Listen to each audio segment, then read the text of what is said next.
It's Thursday night. You know what that means. Yet another episode of the Kicking Out podcast. I'm Tanner Lee, along with my co-host Paul Zartman.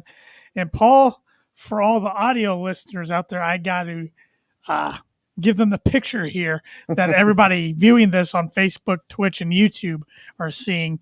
You got a beautiful white Intercontinental title on your shoulder, and people are probably wondering, what is he doing? They don't talk about WWE. Well, making a change in the programming. We decided to take a break from AEW, and we're going to cover Monday Night Raw, NXT, SmackDown, a little bit of everything involving WWE. Yeah, it'll be a good show. And good thing today's April Fool's, because we are not doing that by any means. We are not covering anything WWE. We are an AEW podcast from AEW fans for the fans. And we will be covering this week's Being the Elite and this week's AEW Dynamite. But Paul, how are you doing tonight?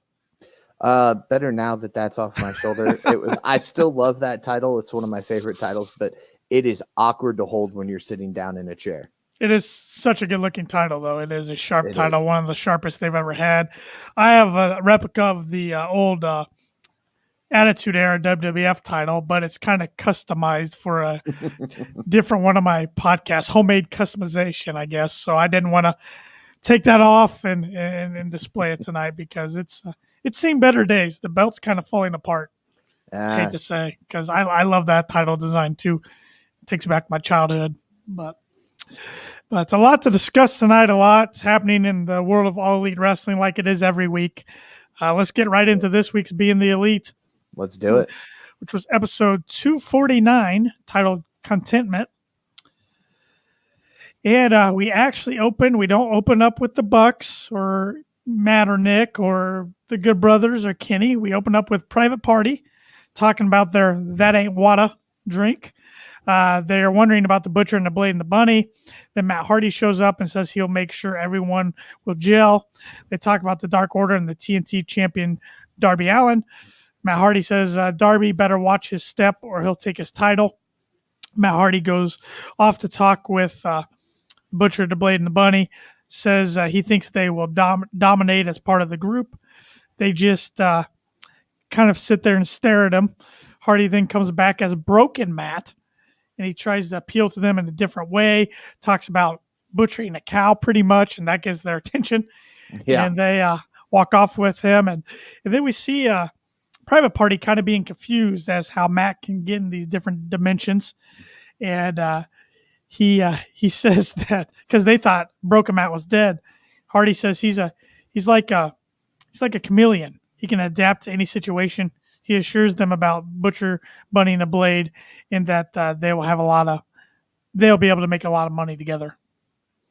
Yeah, it was an interesting segment. Seeing Broken Matt come back was, I don't know. It was nice, but I'm glad it wasn't a whole long time. But I definitely think Money Matt needs to stick around, and I'm interested to see where this all goes. Does it concern you, though, that they're kind of bringing it up again? No, because I think it'll kind of be one of those just one and done type deals.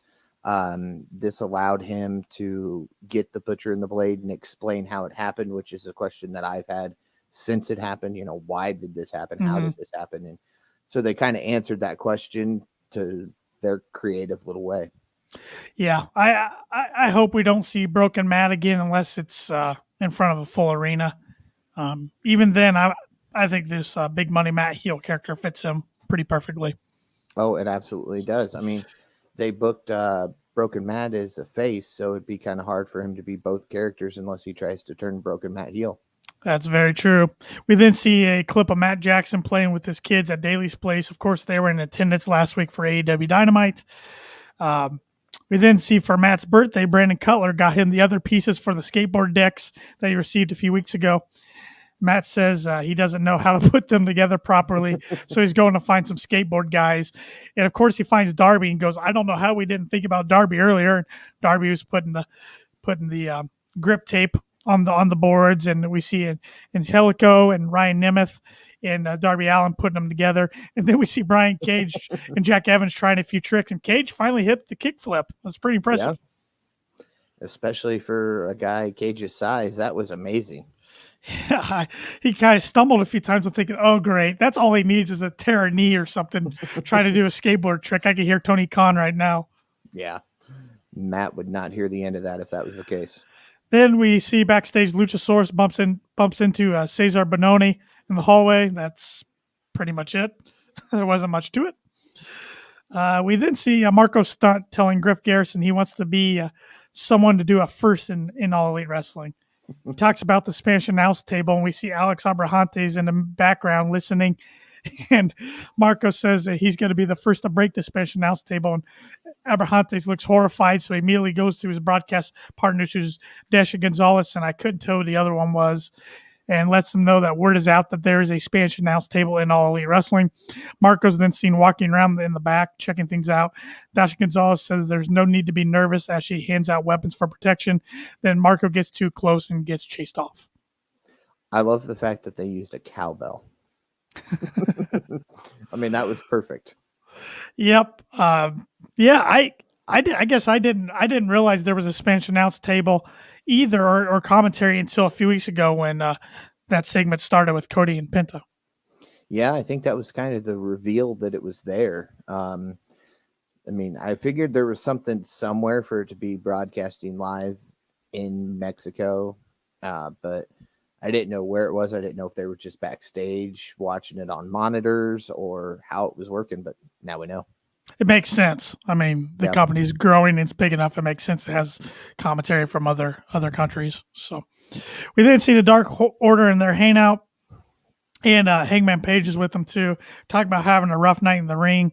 Evil Uno then breaks the news that John Silver might need a whole new arm, because he had a shoulder injury last week in that TNT title match against Darby Allin. Page then tells the group they all have good arms, hinting they could give him one. Yeah. We then get a PSA, a public swole announcement. We haven't seen one of these from Big Swole in quite some time. She let people know that the mask goes over your nose. If she catches you not wearing it properly, you're going to get popped in the mouth. Yeah.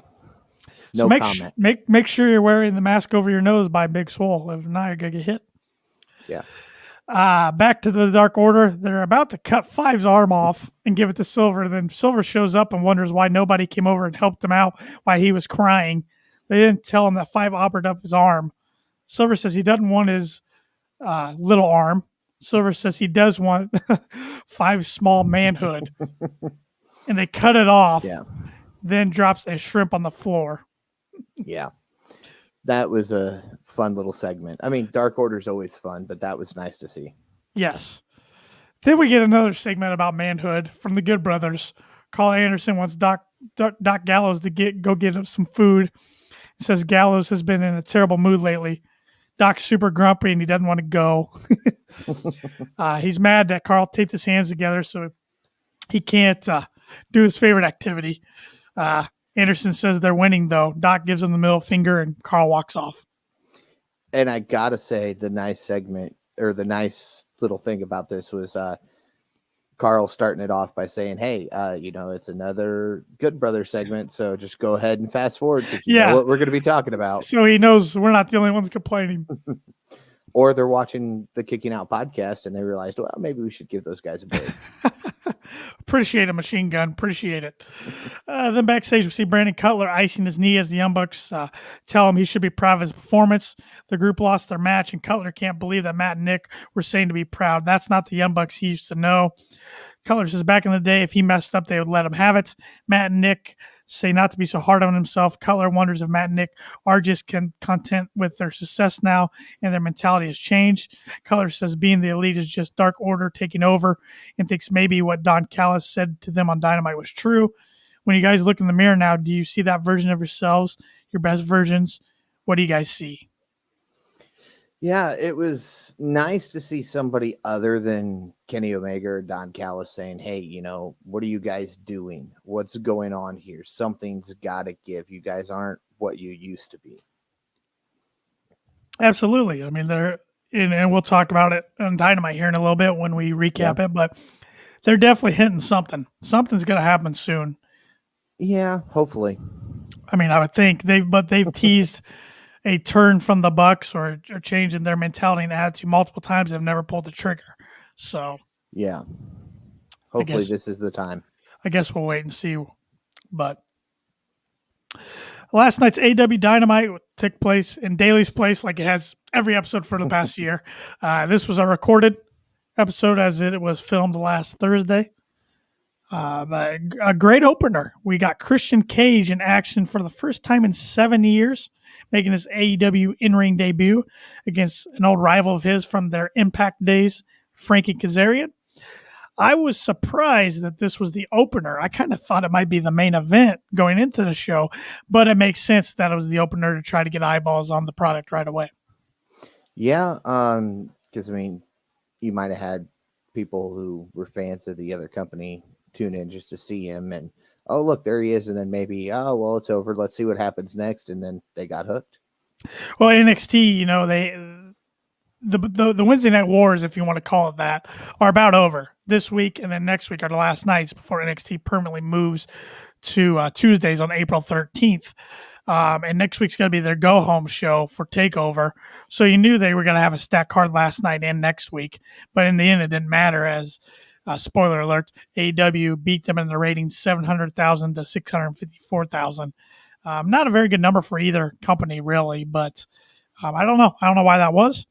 But anyways, going back to the opening match, like I said, this was Christian Cage's AEW in-ring debut, first match in 7 years. Throughout the match, Christian kept trying to hit the kill switch, as they're calling his finisher now. It's not the unprettier. But Frankie kept going for the chicken wing, which is going to be, I guess, a new finisher of his. I kind of like how guys don't always stick with the same finisher and kind of implement different finishers as they get older throughout their career. I think that's kind of a cool move set. Yeah, definitely is. It's something that you're really starting to see. Before it was you stuck with a move no matter what, and now it's, I don't know if it's more, again, because I've stopped watching WWE. I don't know if this is more of an AEW thing, but it seems like guys have new finishers all the time. Yeah, I think it's just the way the business is kind of going. Kind of just adapt. This was a really long match, but it was a really good match. There was a few kind of shaky spots here and there, a little rust, I guess, from Christian here and there. But you expect that after 7 years. I mean, for being away 7 years, I thought he looked really good. Yeah. But towards the end of the match, we see Christian go up to the top rope. He had a frog splash, but only got a 2 count on it.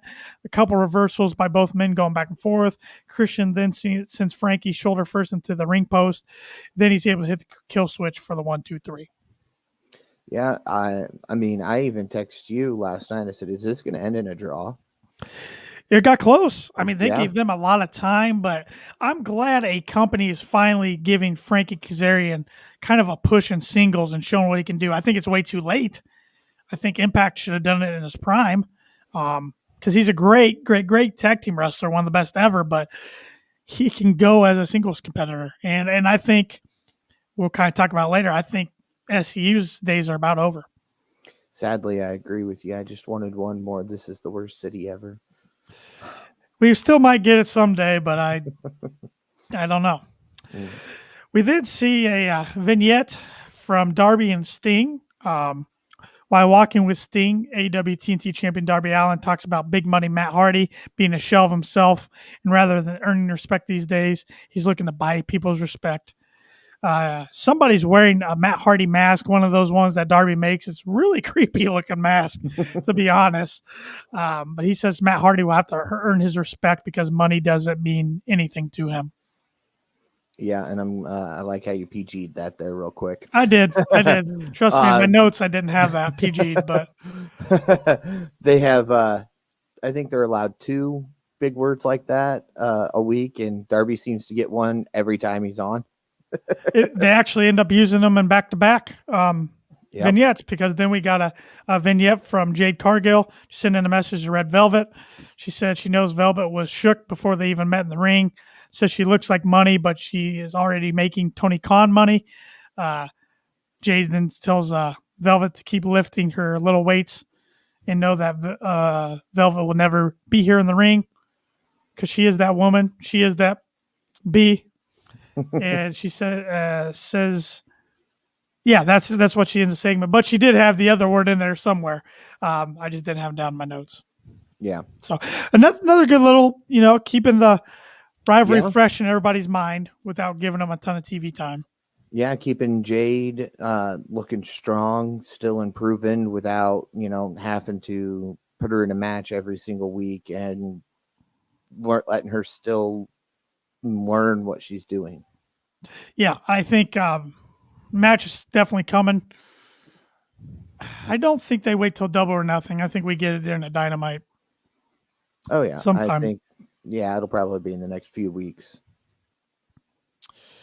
We then have the first ever exhibition match in the history of AEW Dynamite. Cody Rhodes versus QT. Everybody's saying Marshall now. I always thought it was Marshall, but now he said Marshall lately on a Sammy vlog. The announcer said Marshall. So QT Marshall, I guess. And of course, the enforcer, Arn Anderson, is the special guest referee. The Nightmare family comes out and they're seen around the ringside. I mean, you got Aaron Solo, Anthony Ogogo, Nick Camarado, Billy Gunn's out there, Austin Gunn, Colton Gunn, Dustin Rhodes, Lee Johnson. Yep. So I think that's all of them. I don't think I missed any of them. But so they're out all around the ring, which they were all talking about on Twitter this week that they were going to be there. QT's already in the ring, and the commentators note that he didn't get any entrance music or any entrance shown on TV as Cody gets the big elaborate entrance and the pyro. And I know we've talked about this before, Paul, but I was really hoping after the big show had ended on TBS that he would go back to his old theme music. Yeah, he definitely needs to go back to it. I mean, I like Snoop Dogg and all, but he is not a wrestling theme guy. He's too quiet when he raps. So, and it doesn't work with Cody at all. Yeah, I don't get it. I mean, I get why they did it for the Go Big show, but after that it just doesn't mix well. No, it does not. It needs to go away. Yeah, it does. It does. See a comment here on Facebook. Somebody commented that he says we have no sound. Uh-oh. So I don't know how to check that on my end. I don't without pulling up my phone and seeing. Go ahead and pull up your phone. I'll go over the notes. Yeah, you do that for the match, and let me know if it's me or you or whatever the case is, and maybe it fixed itself. I'm not sure. All right, I'll go check it out.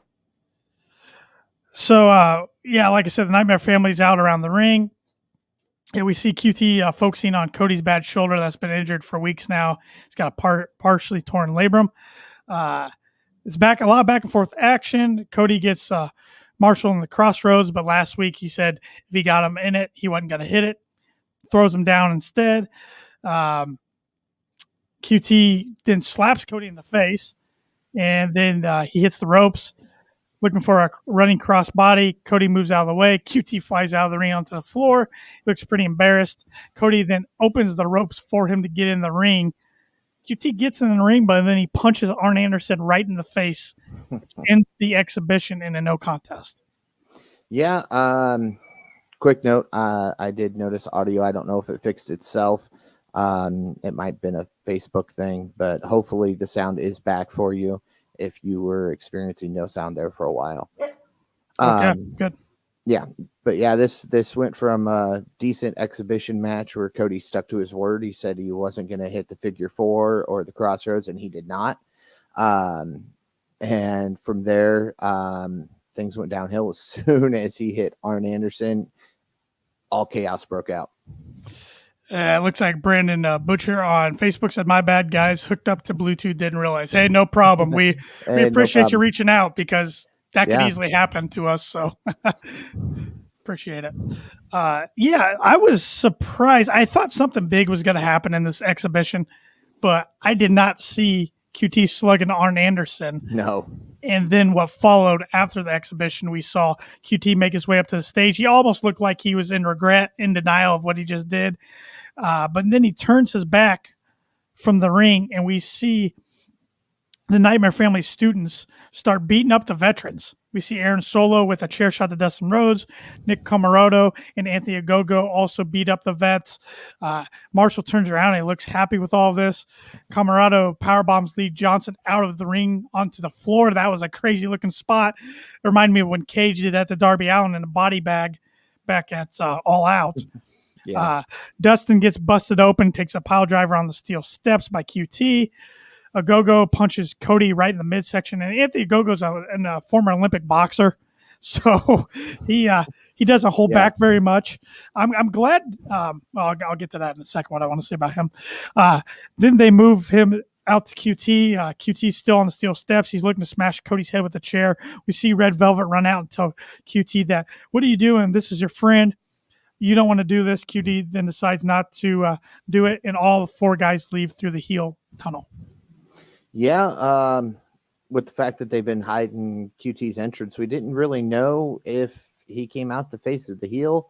So he definitely went back through the heel side. So I think it's officially official now. The heel turn has happened for QT Marshall. And I like that a lot of these guys, these Nightmare Family students, unless you watch Dark or even Elevation, I guess, even though Elevation is only 3 episodes in. So mainly, unless you watch Dark, you're probably not too familiar with a lot of these guys. Some of them have had a little time here and there on Dynamite, but I think this is a great way to form a new faction of young talent and get them some TV time.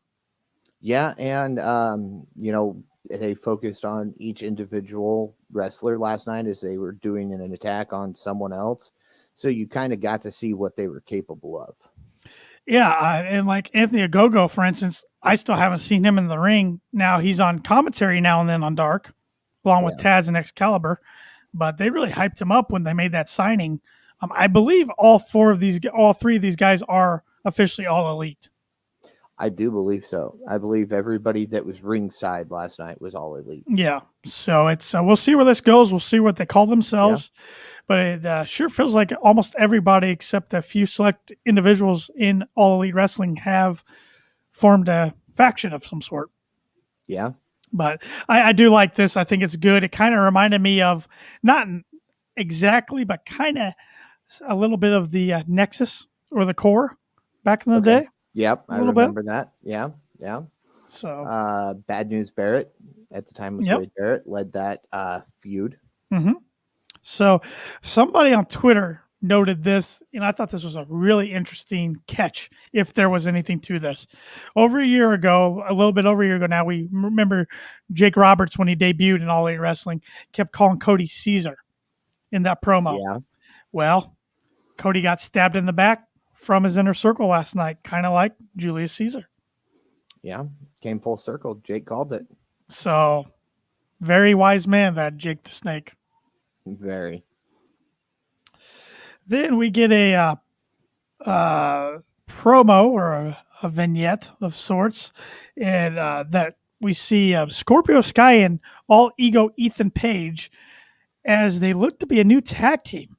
As they were, one would start the sentence, the other would finish. One would start, the other would finish, and then they were shown sitting side by side. And they're going to start working together against the Seidel brothers on this upcoming Monday's AEW Dark Elevation.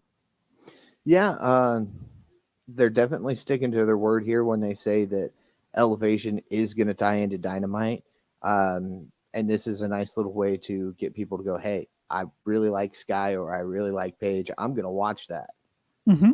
And I'm interested to see what these two can do together because from what I've seen of Paige so far, they're both great singles competitors. So I'm interested to see what they can do together. Absolutely. And they're both great tag team competitors too. I mean, we've seen Scorpio with SCU, and I saw Ethan Page and Impact with the North. I mean, they can both go in tag teams. Now, this will be interesting if this is just a one-off or a couple-week thing, or if this is going to be long-term. One thing I will say is I don't really like how they gave Sky the automatic or they gave him his TNT title shot right after he won the brass ring Right. at Revolution. I wish they would have built to that match for a few weeks. Yep. I agree. That was one thing I never liked. It's like, oh, you won. Oh, here, have your match. That's one thing I think AEW can improve on, because I mean the same thing happened when Brian Cage debuted last year at Double or Nothing. He won the ladder match. Then a couple weeks later, they give him the title shot. It's like, why can't we draw out the storyline a little bit and give his character some more meaning? But right, some growth, and maybe it be a surprise of oh, you just had a match, and then they come out and say next week you and I are going one-on-one for the title. So I understand with Scorpio's complaints, but Ethan Page has only been in the company about 3 weeks, and he's already complaining. And it's like, I think it goes back to the ego thing. Sure. They're definitely sticking with his all ego. And I'll tell you, I've been watching his vlog recently. I got into watching his vlog, and he's fastly becoming one of my favorites. And I even text you, I'm like, man, when I start watching these vlogs of these guys, I start liking them more and more, because you get to like their character in real life outside the ring. Even if he's such a nice guy outside the ring, he's playing a heel inside the ring. But same thing happened with me and Sammy Guevara this past year, and I know it happened with you too. I mean, look, you're wearing a Sammy shirt tonight. Yeah.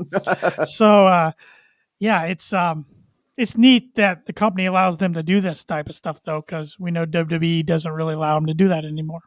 Right, unless it's very specific ones, and you have to, kind of like Xavier Woods' up, down, down. Yes. And Scorpio Sky, like I said, it seems like he's definitely completely broken off away from SCU. And we already know the stipulation: next time Frankie Kazarian and Christopher Daniels lose a tag team match together, that they are done. And I think it'll happen when they face the Bucks for the belts. Yeah, I think that's where it's heading. I mean, they got a good record. They're up there in the rankings. Speaking of record, this is what I meant to say this when we were recapping the QT Marshall and Cody Rhodes exhibition match. QT's undefeated in 2021 with an 8-0 record so far. That he is. I would have never guessed that until I saw that on the lower third last night. Well, didn't 2 of those wins come against Fuego del Sol? I think you're right. I mean, they all come on Dark, and like I said, I've been really bad about keeping up with Dark or watching it. So I've missed a lot of those matches. We then backstage we see Red Velvet talking to Dasha Gonzalez. She's saying she helped Cody because she's Cody's partner, and she wanted to help him out. Then we see Jade Cargill hit an ambush attack, throwing Velvet into some stage equipment. Still looking really strong. Yeah, Jade made the comment of, you made me break my heel, but neither one of them was broken, so I was a little confused by that. Yeah, I have no idea. I don't know if she stepped wrong and thought it broke, or if it was supposed to break and didn't. But I've been saying Britt Baker needs the title off of Sheeta. Starting to wonder, it's probably still a little too early, but a Jade title might not be the worst thing. But I think it'll happen eventually. But whenever they do that, it needs to be a long title run. I mean, nobody needs to beat this woman for a really long time. Exactly. A really long time. And it's going to have to be somebody who, she injured somehow and then came back for revenge or something like that. Exactly. Like honestly, looking at the roster right now, what women faces could beat her? None. I mean, the only one with how they've built her while in the company I could think is maybe Thunder Rosa, but she's officially not a part of the company. Could Swole do it? I think she needs some more big time wins under her belt, but Statlander could be another one. But I just feel like these other women haven't been built strong enough to make it believable that they can beat a powerhouse like Jade Cargill. So yeah, we'll see. Then we get a segment from earlier in the evening from Jon Moxley. You always know Mox is going to have a good promo. He's talking about the stuff that he's dealing with within AEW. He's not in a good mood with everything that's been going on. Says he still doesn't like the Young Bucks, but he still owes them. On top of all of this, AEW wants him to take on the big man, Cesar Bononi. He puts over the guy, really. I mean, he says he looks like he can be from Baywatch, and he's somebody that can make the company some money. But Mox says not if he kills them during the show. And he said somebody's getting slammed on their head and somebody's getting choked out. And then we get into the match. We get it right into the match. This wasn't a squash match. We've been seeing squash matches lately, and they let Cesar get a lot of offense in, which he's been looking strong on Dark lately. And we also saw Benoni wasn't alone. No, he was not. Ryan Nemeth. And then, what was the other guy that was out there? Drake. JD Drake was also out there with him along ringside.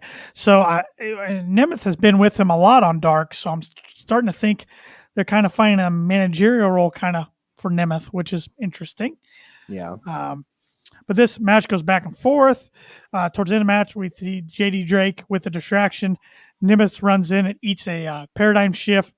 Benoni then hits Mox from behind, goes for a pump handle slam, but Mox reverses it into a rear naked choke, and Benoni's fading away, falls to the mat, and the ref calls for the bell. Yeah. Again, like you said, there's a lot of offense from Benoni. More than I was expecting, especially when Mox comes out and kicking things on his way down to the ring. Yeah.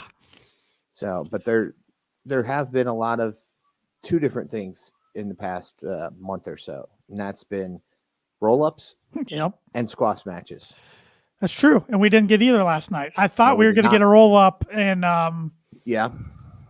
was it the Christian and Frankie match? There was one of them. I thought for sure the roll-up was happening. About to here we go again, but kicked out of two, thankfully. So I think they see the backlash on Twitter, so and they adjust to it, unlike others. Then we see backstage, Team Taz is hanging out. Taz says the group is fine. Regardless of the conspiracy theories out there, the group is fine. Ricky Starks then jumps in and says he had a great time on last night's Dark. Starks says he can forget about the past and wondered what Brian Cage thought. Then Cage stands up and says he thought they could have won sooner had Starks tagged him in. They kind of start jawing at each other. Then Taz reiterates that Team Taz is fine. But I think we're going to get the Ricky Starks Brian Cage clash here in the next few weeks. I think we will. I say no later than the Dynamite after Double or Nothing. Oh yeah. I think this comes to head before Double or Nothing. To be honest, I think we see Team Taz will stick together, but Cage will go off on his own, and he needs to, whether it be face or heel. He needs to be in the main event scene. Yeah, he's ready. He's ready. Team Taz has another powerhouse in Will Hobbs, and I think personally Team Taz only needs one powerhouse. Yes, I agree. Yes. I was going to make a comment there, but there was a whole different group I was thinking in my head. So then we get the segment that is one of the most talked about parts of last night's show, if not the most talked about part. We see the Pinnacle in their new dressing room, which used to be the Inner Circle's old dressing room. MJF has a gift for the Pinnacle, and he introduces their own personal stylist. He says he also got the group an interior decorator, and that they can finally clean up this place in the nasty bathroom. He opens up the bathroom door. Oh, the look on his face was classic. And standing there is Jericho, Santana, Ortiz, and Sammy Guevara. And then his reaction, he closes the door and says, "We got to get out of here." And the guys are like, "What?" And he heads to the door, opens up the door to the locker room. Jake Hager's standing there, punches MJF right in the face. Then all hell breaks loose. And it is an absolute brawl as the other guys come out of the bathroom. Fists are flying. And what I liked about this segment is everybody kind of took their own man. Mm-hmm. Everything was a one-on-one. Even tag teams were one-on-one. We see the battle spill out in the hallway. Sammy Guevara hits his finisher on Spears, then slams the door on Spears' head, which he might be out for a while. We'll see. Hager and Wardlow are battling each other into the medical room. Hager then put Wardlow through a massage table. Then there's fighting outside. Dash gets kicked into the ice bath by Santana and Ortiz. Dax Hardwood's busted open. Santana jabs him with a piece of wood, which I was listening to a podcast this morning, and they said that might have been a throwback to one of Tully's. I think it was a no rules match or an I Quit match back in '85, which he either got stabbed or stabbed the other guy in the head with a piece of wood. So Okay. they said that could have been paying honor to that. Speaking of Tully, he got beat up outside as well. MJF still battling Jericho in the room. Jericho takes MJF over to the toilet and shoves his face down in it. And MJF even spits out toilet water. Jericho tells him that the worst is yet to come. He ends up throwing MJF through the glass vending machine, the Pepsi machine door. Jericho then takes a swig of the bubbly and pours some out on MJF. Says this is their dressing room. And Jericho has MJF hauled out as Santana then takes off the logo of the Pinnacle and replaces it with the Inner Circle logo. Yeah, this was a great segment. I was not expecting the Inner Circle to be in the bathroom when MJF opened the door, and it was really nice. It was a nice surprise from start to finish. The whole thing. I'm glad that I was wrong in my prediction of it being like a trios tag belt or something. It was a very fun way to bring them back. Yes, it was better than them just walking out to the ring and saying, we're back. I was really entertained by the segment, but my one question I can't get out of my mind was, did they do this too soon? I don't think so. Why not? I want to hear your reasoning here. They were caught off guard. Mm-hmm. They didn't know that the Inner Circle was going to attack them. And a lot of times when a team stays dominant, it's because they're expecting the attack. So this kind of showed that, the Inner Circle got attacked, that they weren't expecting it. Now the Pinnacle's been attacked and they weren't expecting it. So now we're kind of even out there so we can really start building this feud and see where it goes. And I get your point there, but my worry and concern is you built up the Pinnacle as this dominant group, and they were dominant for 2 weeks, and then they got absolutely destroyed last night. So you kind of already had the payoff. I wish they would have. I don't mind the Inner Circle coming back, even though I still wish it was another week or two kind of later. But I got more problem with they let them get physical already. I think they should have built up more sympathy for them. Let us feel bad for them because they're newly kind of baby faces that we're having the root for after hating them for so long. Then let the groups get physical at like Double or Nothing. Build up to that moment that we all want to see. But we already got that. So now it's like, I am interested to see where they go with this. Don't get me wrong, because I still think this is going to be great. But it's almost like we got kind of the payoff, and now they're even. They both beat each other to a pulp. Yeah, and I think we'll definitely see some more dominance from the Pinnacle. But at the same time, I think from day one, they've been building Inner Circle as this dominant force. So I think it's going to be kind of like Clash of the Titans. I was happy to see the Inner Circle be aggressive and be more edgy. They were starting to get too comedic for me. Yeah. Before that, this kind of gives them a new fresh meaning. But yeah, I really enjoyed the segment, but that's my one concern is, did they do this too early? And they could have let it build a little more, but we'll see what the payoff is. I'm still thinking it's some sort of blood and guts match, especially after blood and guts were all over the place last night. And Dax, man, I get queasy with blood anyways, like pictures and stuff. That was a nasty picture he shared on Twitter. That was a nasty cut on his head. Yeah, and I don't even know where it happened. Because I don't either. I mean, they start showing the battle outside, and we've already got blood all over the place. It must have been a part that wasn't on camera. Yeah. Like when Spears and Sammy were battling, or Hager and Wardlow, and something must have happened on accident, and it cut him pretty good, and that was pretty nasty. So we will see where it goes from here. I mean, I'm really invested in it. Don't get me wrong. I'm just a little concerned that they might have rushed it a little bit, but I got faith in Tony Khan and all the other executives that they know what they're doing. I'm just a fan. So, and all I got to say about this is, let's not let Spears be out for too long if he is in fact going to be out, because he you're right. came back. But I hope even if he's not out, he at least has a brace on or something to sell it. Because that, I mean, come on, you get your head slammed through a door with a door. I mean, And the door was latched when he hit the ground. Let's not forget. yeah, yeah. So we did see Marvez talking with the Young Bucks about what happened with them and Kenny Omega in the last few weeks. Matt says they don't want to keep talking about this. Then we see Don Callis show up, and he tells Nick and Marvez to bounce, in which I was surprised Nick just left Matt on his own. But Callis tells Matt he needs to listen to something. Callis says he loves Kenny Omega, and he thought Matt loved him too. Callis tells Matt he broke Kenny's heart.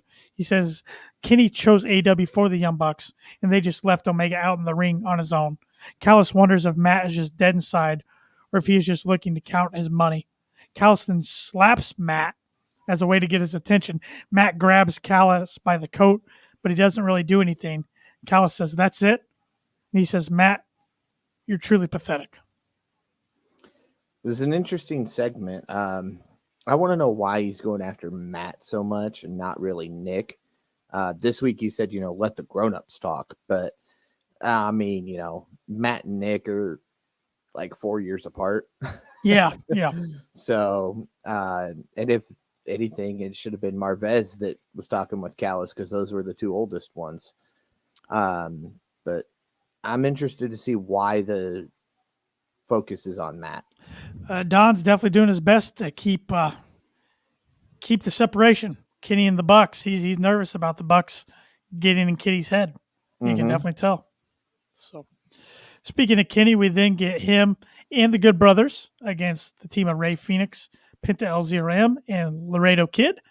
Before we get into this match, call me crazy, Paul, but I really want AEW to sign Laredo Kid and he become part of the Death Triangle and Pac to go on his own in singles. I was sitting there wondering the same thing last night because these three work together so well. Even if it's not the Death Triangle, it's something. Yeah. I mean, these guys are fantastic together. This is week 2 that we've seen all three of them in action, and it's been fantastic. And I think Pat's a fantastic worker too. And I think, of course, he's one of the best single workers, I think, in the world. It's just right now he's on the shelf with some sort of injury. And, of course, the pandemic's really taken him off TV for the majority of the past year. So, I don't know. I agree with you. I just like the way these three gel. I just think it makes a lot of sense if they go that route, but I don't think they will. I sadly don't. I think Laredo Kid's just a fill-in until Pat can get back on TV full-time. Or even let Pac be the manager and let those three wrestle if you want Pac to be involved. Yeah, they could do that. Probably wouldn't with somebody of a star status like Pac, but right. But they could do something. But this match was really fun. I mean, Laredo Kid can really go, which we've seen that the last few weeks. A lot of back and forth, a lot of high spots. It's hard to keep up with everything, really. So towards the end of the match, Laredo Kid tries to go for a Phoenix Splash. Gets it to roll through, and he ends up eating a V-trigger and a one-wing angel for the 1-2-3. I mean, that was just kind of a quick synopsis. Really go check out this match. It was really good. But post match, we see the Good Brothers and Kenny Omega celebrating as Moxley just struts out on stage, only as Mox can, just kind of calm, cool, and casually. And one of the Good Brothers notices him and taps Kenny on the shoulder. They all three turn around. Moxley slowly makes his way towards the ring. Then out come Matt and Nick behind him. The 6 competitors face off. Moxley and the Bucks get in the ring, but Omega and his crew scatters out of the ring. Yeah. I knew they weren't going to face off, the 6 of them right then and there. There was no way. It just would have been bad to have them face off right then and there. We're kind of seeing a short-term alliance building of the Bucks and Moxley, but I will say I love how Moxley, even though he's partners right now with Eddie Kingston because they're old drinking buddies, I will say I'm glad they haven't put him in a faction because Mox needs to be the lone wolf of AEW out on his own. Yeah. And even if he is in a tag team with Eddie, it's not going to result in the tag titles. So even though that'd be cool, I'd love to see him go for that. Yeah. But I don't think we'll see that. I think we'll just see him in some tag action from time to time, not really try to actually get into the title shot.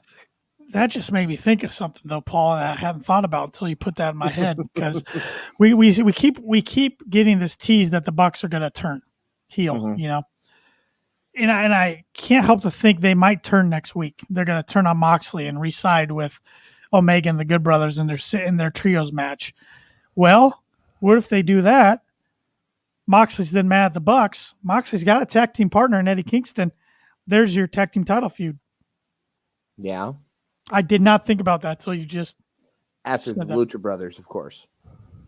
Yeah, and then who's number one in the rankings right now? That's a good question. I forget. Because don't Death Triangle and Oh, Bucks that's have a match It's coming up?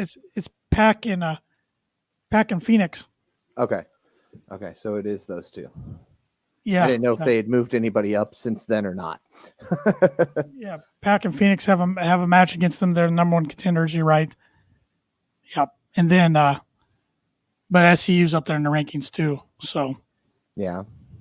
Unless it is Moxley, unless Eddie and Moxley jump them. yeah, we'll see. In the rankings, that is not. Oh well, they need Could be to get both, but a few more matches under their belt and get some wins. So yeah, which I think they said Moxley's record now is like 33-2-1 in AEW. That's pretty crazy. yeah. We then see a backstage segment, Britt Baker's with Rebel. It was supposed to be with Tony Schiavone, but Tony was nowhere to be found. So Rebel just takes the mic and conducts the interview by herself. They were talking about AEW Dark Elevation. Baker says she saw Thunder Rosa being out there on the cards.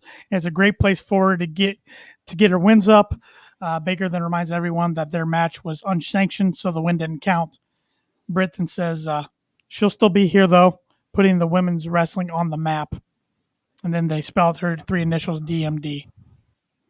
Which goes back to my point of I don't think this feud's over. I don't either, but I don't want them to just pick right where they left off, pick up right where they left off. I want them to give us some time. And they can always come back to it later. Get them both in something different for a little while. And I think it'll be kind of one of those like we used to see where the feud's forever ongoing, but they end up in other feuds. But when these two face off, it's going to be a 5-star match. Yes. We then see Matt Hardy talking about the bunny being excluded from the title picture in the women's tournament as a whole, but that the exclusion won't happen any longer with her in the Matt Hardy family office. I hate that name. Why couldn't they just call it the Matt Hardy Empire? He also notes that Tay Conte will pay for the Dark Order's sins. Yeah. We then get the women's match, which was, of course, in the 9:30 time slot yet again. Yeah. This was Nyla Rose with Vicky Guerrero at her side in the bunny with Matt Hardy family office, I should say, even though I put Empire down there. I was going to say. Because that's what I want it to be called. And Tay Conti with the Dark Order. And, of course, AEW Women's World Champion Hikaru Shida. This match surprised me a little bit, I got to be honest. Like I said, we saw the Dark Order come out the ringside to even the odds. Towards the end of the match, we see Shida run in, hit a running knee on Nyla Rose, sending her out to the floor. Shida then leaps on the guys and they catch her. Then Conti leaps as well, and all the guys go down. Conti gets back in the ring, but Bunny has a kendo stick. Vicky gets the ref's attention. While she does that, Bunny hits Tay Conti with a kendo stick shot, then hits down the rabbit hole.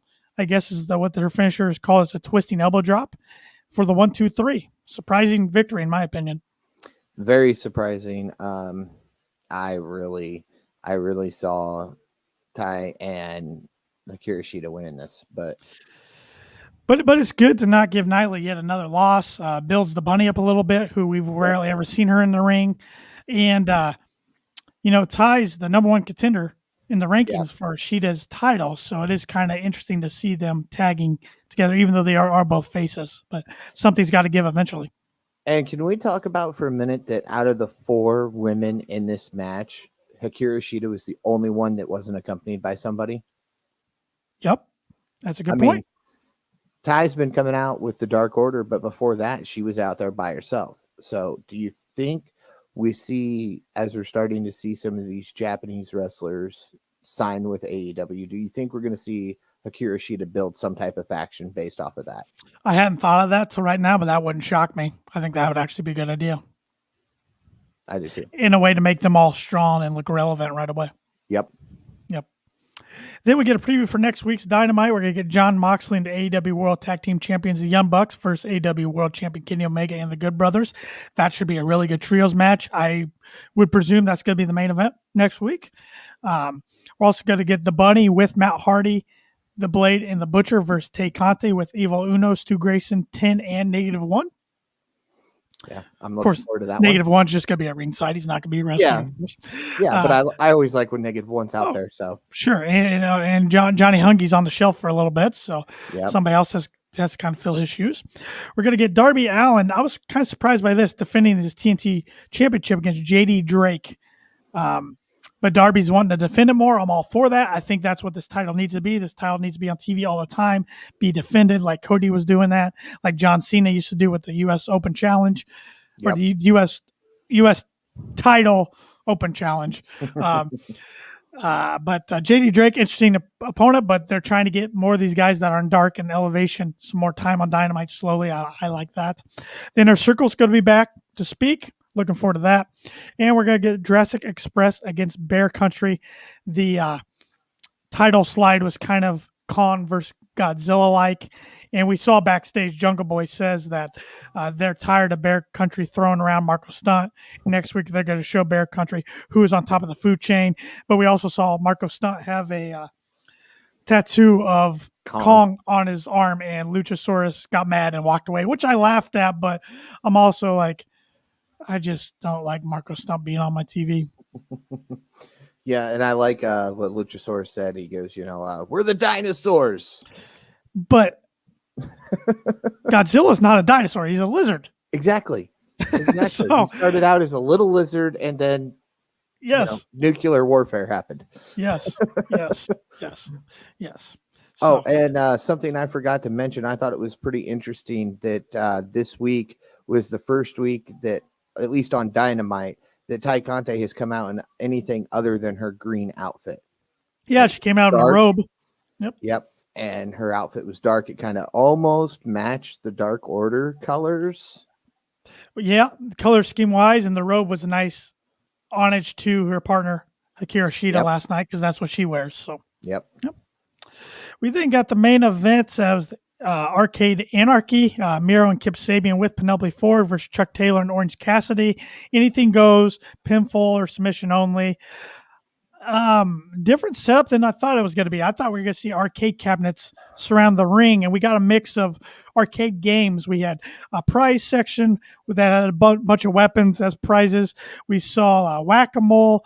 We saw air hockey table. We did see a few arcade cabinets, kind of a little bit of everything. So yeah, 6 arcade cabinets. I do like the fact that they put them back to back like you would see in a regular arcade, though. We saw Cassidy throw Sabian through the whack-a-mole machine, and he smacked him with a mallet. We saw a bunch of stuff. They piled Miro on with all the weapons at one point, threw everything on top of him, threw one of the smashed arcade cabinets on him. Almost got a 3 count. Kip Sabian came in with the save there. We saw Penelope Ford go to whip Orange Cassidy with her belt, and then out pops from I believe they call it the alien invader claw or something. Yeah, it was UFO, alien invaders, something. I don't know. Alien Invasion at one point was mentioned, but I thought that was a completely different arcade game. But yeah, she comes out, but up out of the machine is Chris Statlander, who we haven't seen on TV in many, many months. She shoves the window pane at Penelope Ford. They go into the apron, and then she hits a Falcon Arrow through the air hockey table. Yeah. Before that, I should mention we saw Chuck Taylor get slammed by Kip Sabian on a bunch of Legos. Oh, yeah. Which you said, do you think those hurt worse than thumbtacks? I've stepped on Legos before, and I've stepped on tacks before. Tacks, unless you continuously step in the same spot, But Legos, it's like you move that foot and you're still stepping on it and don't realize it. So yeah, I will say stepping on a Lego with your bare foot hurts really bad. So imagine taking powerbomb with your bare back. That would hurt really bad. But getting slammed into 90 tacks or so, a lot of them, those are going to stick in you. So yeah. either way, I don't want to take a bump on them. I don't want that to be a bit on Kicking Out podcast where Tanner has to take a bump on Legos or thumbtacks. I don't like that idea. We'll stick with a table or a chair or a kendo stick. How about that? Yeah. All right. I will, oh Maybe a man, out pedal of stop those, one day. I'd probably want to go through a table. As crazy as that sounds, I don't want to get hit like in the head or Wooden one, anything. right? Not plastic one. Oh God, yes, yeah. So we then see Miro grabs a chair and he's whacking the crap out of everybody a bunch of times. He then finds a table to throw Chuck Taylor through, so he sets it up. And we see Taylor and Cassidy crawling up the ramp. And then out in the distance, we see a car pulling up. I'm like, could it be? And it is. It's Sue. It's Sue's white van. But out comes Trent. I gotta admit, Paul, you called this. I thought he was on the shelf for like 4 or 5 more months. Oh yeah, I mean they never truly said what was wrong with him or how long he was a torn pec, wasn't it? I don't remember. I thought it was a pec injury, which usually that's quite a bit of rehab, but sometimes these wrestlers can do some freakish things with their bodies to get them to heal. Yeah. But and Miro's the one who put him out of action. Sue gave Trent a kiss, and Trent runs right at Miro. The best friends beat up Miro for a moment, and then he beats up all 3 of them, though. Miro then waves to Trent's mom and gets on the hood of her van, and he's trying to rip the windshield wipers off. Trent then attacks him from behind and takes Miro away. Miro then picks up one of the arcade machines and throws it at Trent, but he moves. Trent smacks Miro on the head with a chair, then spears Miro through the table that Miro set up earlier to try to throw Chuck through. Sabian is up on the stage, taking it all in. He gets kicked by Chucky T. Chucky T then hits Sabian with a running power slam through a bunch of tables for the 1-2-3. Yeah, and I love this match from start to finish. I'm an arcade buff, I guess you could say. So seeing my childhood around a wrestling ring was nice. But yeah, I mean, I texted you, I said, we want Trent. And you said, probably not till Double or Nothing. And I was like, yeah, you're probably right. But hey, you know what? Fine. Then we want Anna. And I know that's not going to happen. But I was not expecting Statlander to be back last night. No, I mean, we got that's why I titled this episode like it did. We got a lot of returns last night. The Inner Circle, Statlander, and Trent. This match exceeded my expectations. I didn't have a lot of expectations. I thought the result was how I thought would happen. Chucky T and Orange Cassidy would win with Sabian eating the pin, but I thought we'd see Miro turn on Sabian after the match and destroy him. I still think that's coming, but they're just waiting for maybe next week or the following week sometime soon. But I like the way they went off the air last night with the best friends giving the people what they want with a hug, and then they invited Statlander in the ring and did the hug, and then they all gave Sue the thumbs up as the Pixies played him off the air. Awesome visual. I thought that looked so cool. Yes, it was absolutely stunning to see that. I gotta say, we were talking about this last night. The Pixies fit Orange Cassidy. They don't fit the energy of the Best Friends, though. So we need to go back to the Best Friends theme song for the Best Friends and let Orange Cassidy have the Pixies. Except I will say there was just something about that ending. I thought the music was perfect for the ending. Oh, absolutely. Absolutely. So, yeah, it'll be interesting to see how they use that music going forward. If it's just going to be Orange's theme or the Best Friends theme as well, because I'm guessing to buy the rights of that music, Tony shelled out quite a bit of money, probably more than Tarzan Boy or whatever that song's actually called. Yep, Tarzan Boy. Yeah. So it's a good song. But good way to end a very strong show, I thought, last night. Paul, what are you getting it for a letter grade? I'm giving it a high A. I wanted to give it an A+, but there were just too many things. For instance, the Inner Circle. It was a great way to bring them back, but was it too soon? I didn't get to see Miro beat up Kip Sabian. which is what I Yes. wanted to see. Oh, we all want it. I think we all want heel Miro, the dominant Miro, who can potentially be the AEW World Champion someday. Oh yeah, and the only thing I got to say is I foresee next week there will be a promo with Kip and Miro and Penelope, and Kip's going to say, this isn't going to end like this. I want another match, and hopefully that's when Miro goes, no, it's done, it's over. We're not doing this anymore, and he attacks him. Yeah, because Miro didn't even want this match last night to begin with, and now he's got a loss on his record. Yeah, so I'm really hoping that sets him off, and he just absolutely dominates Kip next week. I agree with you on the letter grade. I'm giving it an A as well. There's parts of me last night. If you would have asked me right after the show last night, I might have given it an A+, which I haven't done for Dynamite yet. But now that's why we wait to do this podcast on Thursday night. We get 24 hours to kind of think about everything again. And I loved that inner circle bit with the segment with the Pinnacle. Don't get me wrong, but I just keep questioning, was it too soon, at least for them to get physical? And that's one of my big reasons I'm not giving this an A+. And another question I have for you is, where are they going with Omega? Who's going to challenge him at Double or Nothing? I don't know. We're not going to get Mox and Omega again, are we? I really hope not. I don't want it again. I mean, I like both guys. I think they're two of the best in the world, but I don't want to see it again. And I really don't want to see this end up being a trios battle that carries over to Double or Nothing. I want it to happen next week. I want it to be over next week, whether the Bucks turn or don't turn. But I mean, I haven't looked at the rankings this week to even see who's number one contender for the title. So I'm not sure. Yeah, it's going to be interesting. I think the trios title's coming soon because they're making emphasis. They're not 6-man tags; they're trio matches. Trios. Yeah. So I think that's coming soon. We're getting enough factions, enough teams. I think it's time soon to pull the trigger. Maybe Double or Nothing. We see them debut those, or it's going to be sometime in 2021. I'm fairly confident, but I don't.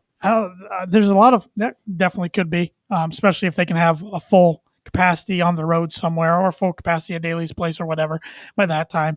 But it's going to be interesting where a lot of these storylines go. I mean, I guess we could see Christian be the next challenger for Omega. So we'll see. I mean, we could. There's a lot of people who could be possible contenders for the titles. So I'm interested to see what they do. But for Miro, when we were speaking of Miro, after he's done with the feud with Kip, assuming that's what's next up for him, I want him to challenge Darby for the TNT title. I think it would be good. I think he would be fantastic to take it off Darby. Darby doesn't need the title. Darby's enough of a star. He doesn't need it anymore. Exactly. He needed it earlier in his career. I think even when he won it, he didn't need it anymore. Absolutely. I will never say that Hangman needs a title because he doesn't. He didn't need one coming into the company because he was so well known and so popular and already made a name for himself. But I wouldn't mind seeing him win a title at some point, but he doesn't need it. Oh, when he wins the big one, the roof's going to blow off the place, and it's going to be a great moment. But there's a lot of guys at AEW that probably don't need it, but there also are that could really use it. I mean, does Miro really need it? You could make an argument and say probably not, but I think he's about the perfect guy to have it. Have a strong heel TNT champion like Brody was. Yeah. I think we need another heel champion holding that TNT title. It's the only way to go. And as I'm trying to find the rankings, I just came across, apparently we missed Trent's birthday. Yes, I did like that from our Twitter account last night because AEW tweeted it out late. It was like a belated one. Yeah. Go to our Twitter or our Instagram or our Facebook. We got the rankings on there from last night. Yeah, so. I don't know why I went straight to AEW. That's okay. I mean, we post these, and I totally forgot about it. I could do a good job as a moderator, and I could probably have the graphic and pull it up, but I don't have it loaded. So by the time I'd go find it, you can find it quicker. Interesting. Hangman's number one contender. That is interesting. That they're not. I don't see them doing that right now, though. No. That's going to build longer. We've got in order Hangman, Moxley, Jungle Boy, Pac, and then Cody. Which we both know Cody can't challenge for the AEW, so I think Cody's more in the TNT title. And I don't even want to see him in there right now either. We've seen that enough, and we're two of the bigger Cody fans out there, and we don't want to see that again. Jungle Boy would be interesting, but I'm just trying to think for Double or Nothing. I'm sorry, I'm thinking it's gonna be Christian. The more I think about it, you got to have a big name if it's going to be the main. Well, if they do Blood and Guts, it's not gonna. If they do a Blood and Guts match between the Pinnacle and Inner Circle, that's your main event. But for your world title main event, I'm thinking. I'm starting to think Christian or maybe Pac, but Pac's injury might have screwed that up. Yeah. And while I was on here, I was curious because you've got Britt Baker as a pick to win the title by the end of the year, and I mean, I know it's only April 1st, so we're only 4 months into it, but she's number 4. Red Velvet is number 2.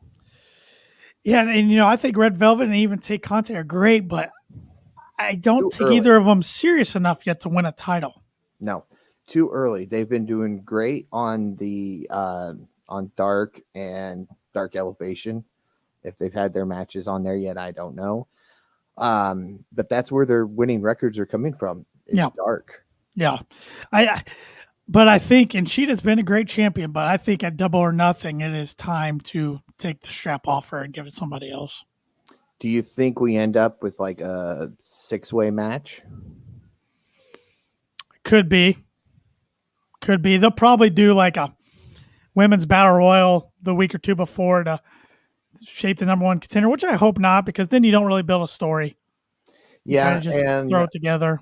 And then the problem is, sadly, you're saying, well, wins and losses matter, the rankings matter, but we're going to have this battle royal to determine your number one contender, even though there clearly is a number one contender in Ty Conti.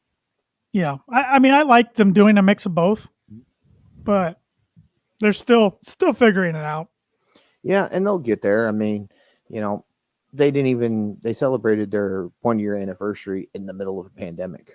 Yes, you're right. I mean, they've easily had a longer run with no to limited fans during their television than with full capacity. And it's just wild. We've barely got to see full capacity when you think about it.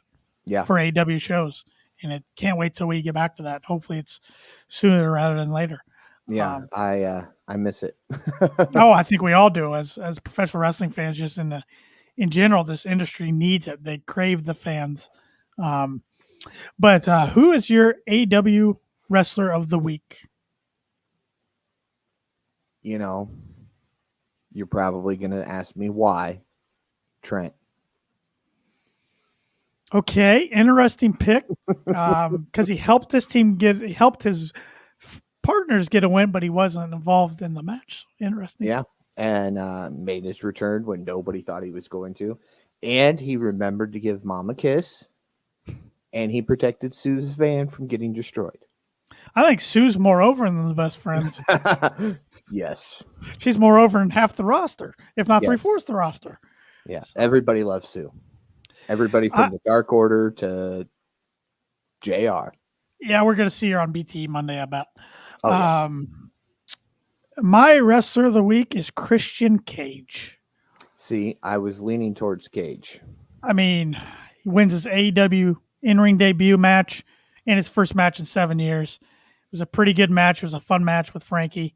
Got to give it to him. I probably would have gave it to him no matter who he faced as long as he got the win. So great to see him back in the ring. Yeah, I mean, I'm a huge Christian fan. My Outwork Everyone shirt's on its way here.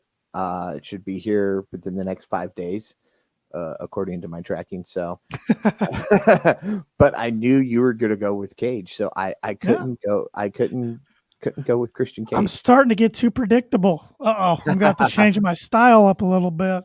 No, only because if we wouldn't have had the returns we had, let's not forget this was Outwork Everyone Christian's debut. It was the original plan. That was going to be the title. Yeah, it changed. So we adapted. So it's there.